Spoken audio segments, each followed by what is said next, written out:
پیہم کوشش نے عورتوں میں حصول علم کی لگن اور تڑپ پیدا کر دی، اور ایک ایسی تحریک برپا ہوئی جس نے سارے عرب کو ایک درسگاہ میں تبدیل کر دیا۔ ہر گھر درس و تدریس کا مرکز بن گیا، اور ایک مختصر سی مدت میں ایسا انقلاب آیا کہ امی اور ان پڑھ کہے جانے والا معاشرہ آفتاب علم و ہدایت بن کر عالم کے افق پر چمکنے لگا۔ وہ عورت جو بدی کا محور اور جہالت کا سرچشمہ سمجھی جاتی تھی اور جس پر حصول علم کے دروازے بند تھے، وہ علم و ادب کا محافظ اور نگہبان بن گئی۔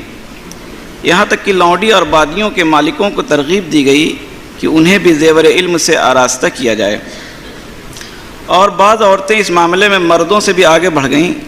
چنانچہ حضرت عائشہ کے متعلق ان کے بھانجے اور شاگرد حضرت عروہ کہتے ہیں، قرآن، فرائض، حلال و حرام، شعر، عرب کی تاریخ اور نسب کے سلسلے میں نے ان سے زیادہ جانکار کسی کو نہیں دیکھا۔ اور حافظ ابن حجر عسقلانی کہتے ہیں، کہا جاتا ہے کہ شریعت کا 1/4 حصہ حضرت عائشہ رضی اللہ عنہا سے منقول ہے، اور حدیث کو بکثرت بیان کرنے والوں میں دوسرا نام انہی کا ہے، جن سے علامہ سخاوی کی تحقیق کے مطابق 2210 حدیثیں نقل کی گئی ہیں۔ تفسیر میں بھی انہیں نمایاں مقام حاصل تھا، اور اس سلسلے میں انہوں نے بعض صحابہ پر علمی گرفت بھی فرمائی ہے۔ یہاں تک کہ علم طب میں بھی انہیں غیر معمولی درک حاصل تھا۔ ان کا گھر ایک مدرسہ بنا ہوا تھا۔ بہت سے مسائل میں صحابہ کرام ان کی طرف رجوع کرتے، اور وہ پردے کے پیچھے بیٹھ کر ان کے سوالات کا تسلی بخش جواب دیتی۔ ان کے شاگردوں میں ان کے بھتیجے قاسم بن محمد، بھانجے عروہ اور امرہ بنت عبد الرحمن سر فہرست ہیں۔ حضرت ام سلمہ کا نام بھی علمی میدان میں بڑا نمایاں ہے۔ ان کے یہاں بھی قرآن، فن قرأت اور حدیث کی تعلیم دی جاتی تھی۔ فن قرأت میں اہل مدینہ کے امام حضرت نافع ہیں، وہ اس فن میں ان کے شاگرد ہیں۔ ان کی بیٹی زینب اور باندی حضرت خیرہ نے بھی ان سے خصوصی استفادہ کیا۔ یہی حال دیگر ازواج مطہرات کا بھی ہے۔ انہوں نے شمع نبوت سے روشنی حاصل کر کے اس کی اشاعت کو اپنی زندگی کا مقصد بنا لیا۔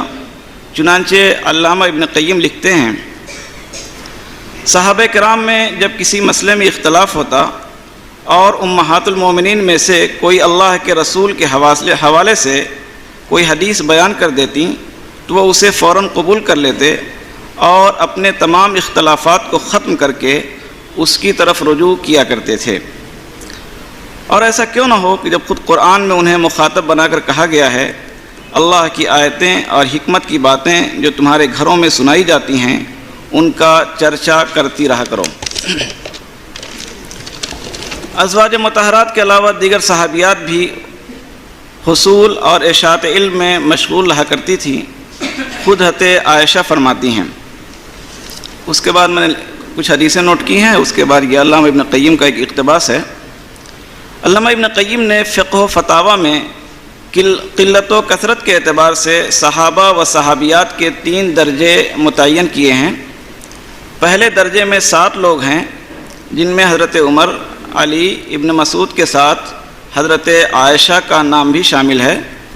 دوسرے درجے میں حضرت ابوبکر اور عثمان غنی کے ساتھ حضرت ام سلمہ شریک ہیں، اور تیسرے درجے میں حضرت ابو ذر، ابو عبیدہ وغیرہ کے ساتھ حضرت حفصہ، ام حبیبہ، صفیہ، جویریہ، میمونہ، فاطمہ، اسماء بنت ابی بکر، عاتقہ بنت زید، ام دردہ، ام عطیہ، ام سلیم اور یعلا بنت قائم کا شمار ہوتا ہے۔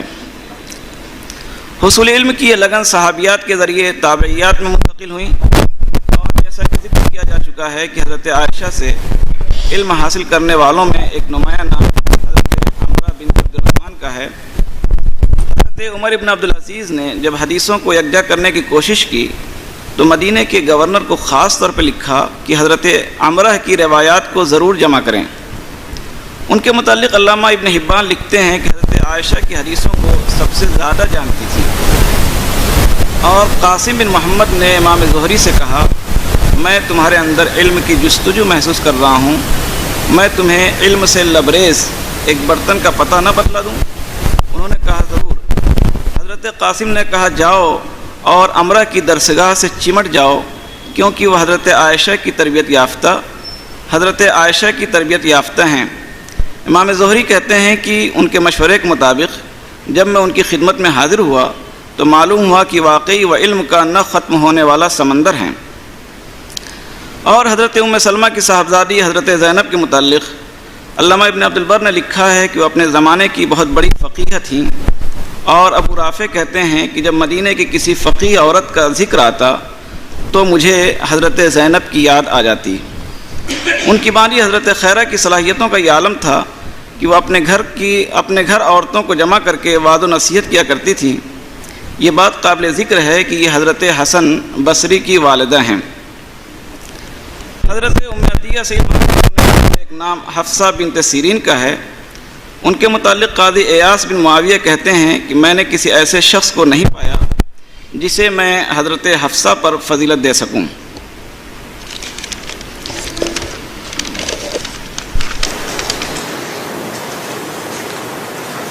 اس کا یہ آخری عنوان ہے، اللہ کے رسول صلی اللہ علیہ وسلم کے ذریعے سے جو تعلیمی تحریک برپا ہوئی اور اس کے نتیجے میں قریب مدت میں عورتوں اور مردوں کی اکثریت تعلیم یافتہ ہو گئی، بلکہ تعلیم کا عمومی ذوق پیدا ہو گیا اور ہر ایک نے اشاعت علم کو اپنی زندگی کا ایک اہم، اس سے عورتیں بہت زیادہ متاثر ہوئیں اور رفتہ رفتہ تعلیمی منظرنامے سے بالکل غائب ہوگی۔